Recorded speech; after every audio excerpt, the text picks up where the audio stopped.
market, that can come back, and I think that will help in terms of the morale of the American public and in terms of strengthening the financial system. There are a lot of investors out there who would like to see the market open and return to normalcy. That, again, can help to strengthen the fabric of the American resistance to this horrendous act. Robert Hormats, thanks very much. Thank you. And of course, ABC News will be on the air tomorrow when the market opens at 9:30. When we come back now, we'll have more from our roundtable. Stay with us.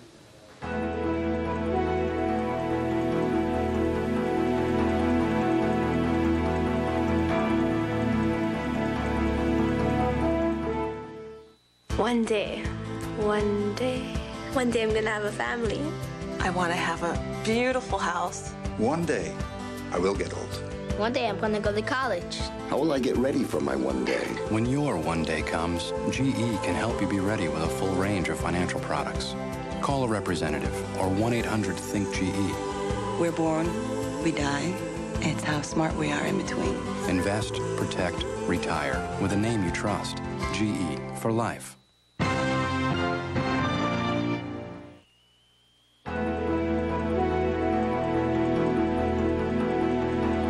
So let's talk about the markets, the economy, the way American life may change in the days and weeks and months and years ahead. But before we do, one more time, let's join Bill Blakemore, who's in downtown Manhattan. Bill? Sam, just in the last few minutes, there's been another change of shifts for the search and rescue teams. Firemen have gone in. As they go in, people applaud them from the sides of the street. People have gone around, some officers handing out more masks because they say they're coming across some transponders or some other kind of equipment inside the wreckage, and they may have to do some controlled implosions, as they're saying, which may release more pollutants into the air. They want everybody here to be safe. The other news is that since we were last on the air from this position, the official number of missing here has now risen above 5,000 to 5,097. But as far as all of these search and rescue men are concerned, and women who are working together here, that means 5,097, any one of which might still be alive, and they're going to keep it a search and rescue mission. Sam? Thanks very much, Bill. Bill Blakemore from Manhattan. So let's talk about it. Tomorrow the market's open. George Will, what do you think is going to happen? People sell? People buy patriotically? What? I don't think either. I think there's have to be a very slow day. Consumer spending, Sam, is 2/3 of the economic activity in this country, and it is famously driven by psychology. And no one knows the reaction to a trauma such as this. But I would expect people to get back into the market very slowly. Well, Koki, normally consumers get frightened at times of tragedy, at times of war. I think that's right, and I think that you're likely to see that kind of fright.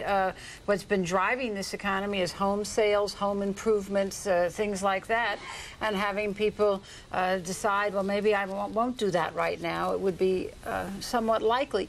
I must say, I think we've probably already had a bigger economic impact than we've been able to tally. I was in San Francisco when this happened and stuck there, and businesses closed down all over the West Coast as well as in the East Coast. Silicon Valley closed down.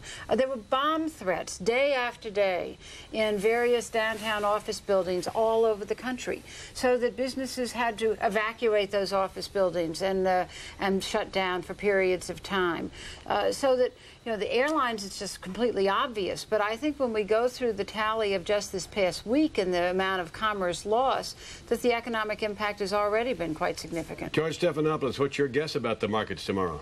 I hesitate to make a guess, Sam, but I do know that up here, just getting to the markets is going to be so difficult. This is a bottleneck in lower Manhattan. I know that the chairman of the stock exchange has said that they want to get everybody there. The subways are open again today, but it's going to be very, very difficult, and there's no supporting businesses now in the area as well. I guess I do agree, though, with Koki's overall point that we haven't yet calculated the economic impact of this disaster and the costs to come, particularly when we think of all the security measures that are going to be necessary. And I think that it could even be possible that you are going to have to see some kind of coordinated action by the major financial institutions in this country. Remember, that happened just a couple of years ago after the long-term capital crisis, when there was a crisis in global currency markets. They got together under the guidance of the Fed and agreed to come together and buy. I think it's very possible that could have to happen again. You may be right, George, because we were already headed either toward recession or bumping along that fine line. Now this particular impact, the airlines, all of the rest, consumer spending, and you say to people, well, be patriotic. Go out there and put your money right into the market. I don't think it's going to happen. Maybe I'm wrong. Well, it's just an odd response. I just don't think that when we're being patriotic that that's the thing we think of to do. Maybe buy U.S. savings bonds or something. Give blood or something like that. That's right. I think it's much more likely to be an act of volunteerism. Okay, let's talk about the changes in American life, beginning with security. George Will, how much freedom are you willing to give up in the name of state security and your own security? Some, but I really don't think that's a big question. We're not talking about Abraham Lincoln suspending habeas corpus, and we're not talking about internment, as Roosevelt did or allowed during the Second World War of Japanese Americans. If we're talking about additional inconveniences at airports, I think everyone is going to be much more tolerant of those. And beyond that, it's not clear to me what the problem is. Certain rather arcane matters about encryption of internet materials, that sort of thing. But again, this will not brush up against the average American. Are you going to be afraid to fly, George? I'm going to think carefully about where I fly, what airports I go through, yes. George Stephanopoulos, what about you? Well, yes, to tell you the truth.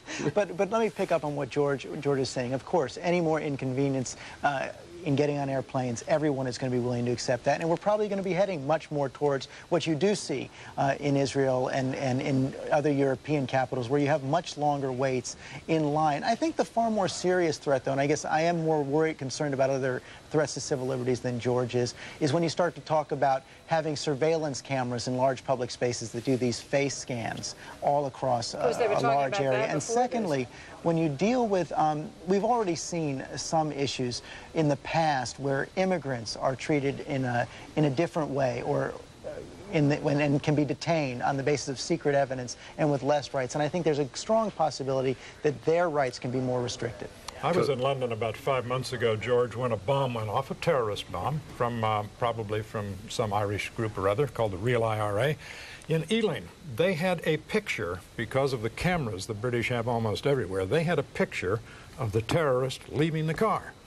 Now that obviously makes all of us uneasy, the idea of cameras everywhere, but they are in Britain, which remains a free society. Koki, let me come to this business of racial profiling, which I think is very troublesome. I suppose that all of us really are against racial profiling. And yet, the 19 people who are apparently involved in all of this appear to be of Middle East origin, appear to have some belief in Islamic paradise, appear to be, if it's Osama bin Laden, be part of his network.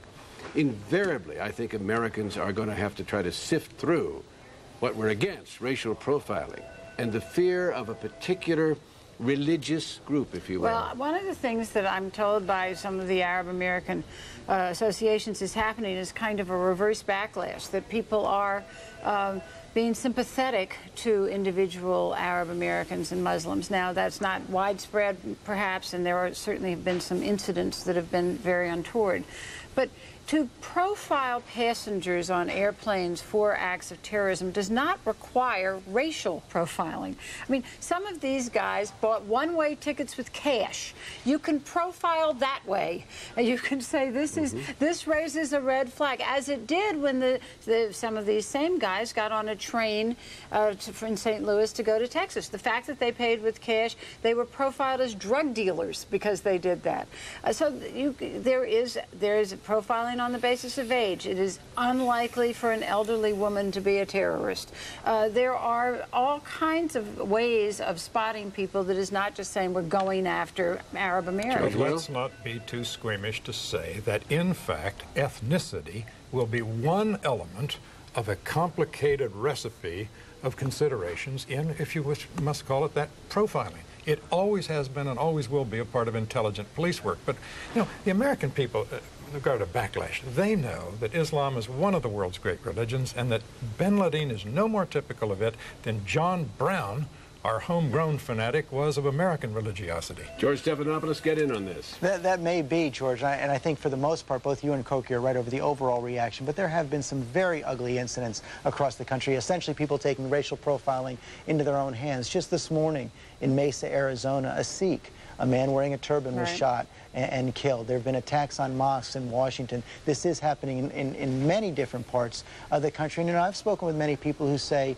Arabs who say, listen, we're walking down the street and we just feel the looks. And for a while, there is going to be some of that uneasiness. But I hope, as Koki was suggesting, we get over it. There's also, rather quickly. of course, a foreign policy aspect to it, which is that because They think that the Arabs are looking in bad light at the moment. Sharon has called off, Israeli Prime Minister Sharon has called off meetings with Yasser Arafat about peace talks. Meetings that the President Bush, and the Secretary of State had urged him to hold. But now that these incidents have occurred, I doubt that Mr. Bush and Mr. Powell will jump up and say anything mean about Ariel Sharon.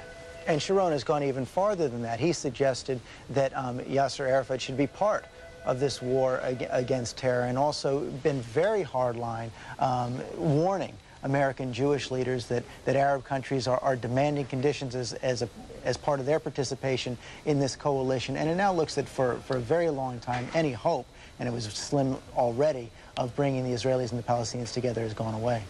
I think one thing I would like to say on this question of civil liberties, though, in a situation like this, all of us, of course, respond to the danger.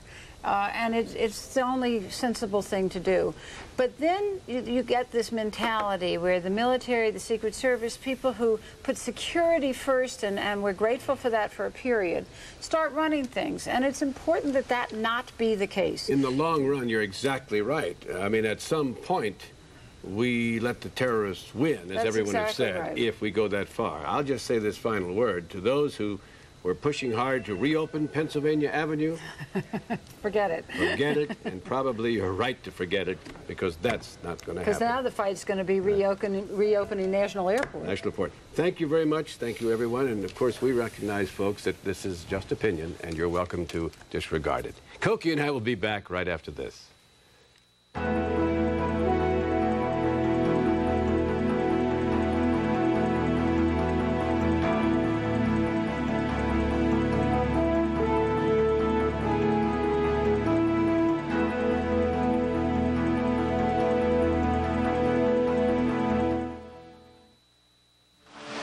Pete Norman, world-class swimmer, age 73, made good money selling real estate, but worried he'd outlive his savings. David Laughlin, AXA Advisors. People are staying active, living longer. Before Pete retired, I did some planning, showed him how a guaranteed income could help keep his head above water. AXA Advisors is one-on-one financial help. Of course, the way he's going, he'll live to be 100, but we've planned for that too. AXA Advisors, building futures. We thank you for being with us today. We are living in a time of transition. No one's quite sure what's ahead. The president says the country is at war, but at the same time hopes the American people will not be called on to sacrifice, his words, and will soon see life return to normal, his words. Those two conditions may prove to be incompatible, war and normalcy. But judging from the reaction at home this week, the American people appear ready and willing to do what's necessary, no matter what adjustments they have to make. Cookie? Sam, for so many, those adjustments have already begun, horrible adjustments, as they face the loss of husbands, wives, mothers, fathers, children, sisters, brothers, friends. Not since the Civil War have so many Americans lost their lives in one day. This time it was not Americans fighting each other, but Americans coming together, flying the flag, joining in prayer, giving their help, their money, their blood. That spirit of togetherness would be tested in the days to come, but the memories of this awful and awesome week should help to keep it alive.